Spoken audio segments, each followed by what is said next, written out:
Moi, c'est sur le pédosatanisme où je te suis pas trop, où j'ai toujours du mal à croire qu'il y a toujours... Tu es toujours mordicus sur ça, tu penses qu'il y a vraiment des réseaux pédosatanistes.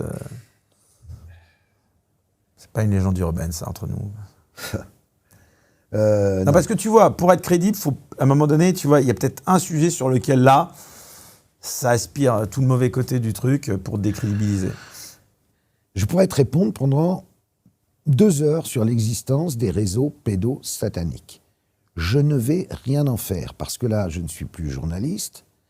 C'est ton intuition, ton intime conviction. Tais-toi. Je suis président d'une association. Qu'est-ce que c'est ?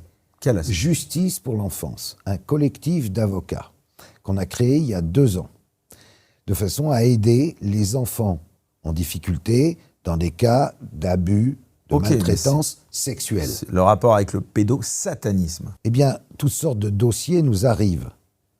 Il y a un site sur lequel tu peux aller voir, justicepourlenfance.org, où tu peux t'inscrire et demander une aide.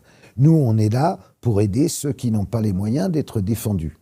Il y a des ceux affaires ceux qui n'ont pas d'aide juridictionnelle, par exemple. D'avocats. Parmi ces dossiers, il y a des dossiers de ce que tu appelles réseau pédosataniste, ok ?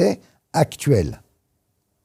Ces dossiers sont maintenant confiés aux flics, aux gendarmes, et ensuite ils montent au parquet.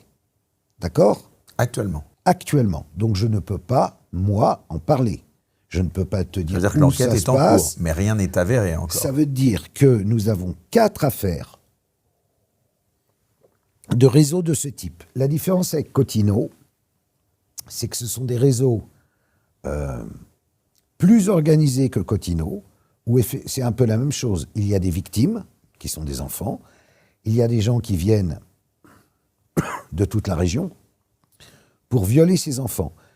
La différence, c'est que, en plus de cela, il s'agit d'un rite sectaire. Voilà. Donc, avec un décorum, avec des chants, avec des tenues et avec, parfois, des meurtres. Voilà. Des sacrifices, ça. Des sacrifices. Donc, je sais que ça paraît fou, ça fait froid dans le dos. Tu vas me dire que je suis toujours fou. Je te dis, j'ai 4 affaires. Donc, rendez-vous d'ici 1 an, 2 ans. Si moi j'en parle maintenant, les personnes qui font ça, dont nous avons les noms, qu'est-ce qu'elles vont faire ? Porter plainte, disparaître, détruire les preuves ? C'est pas mon intérêt. Et t'as déjà des noms.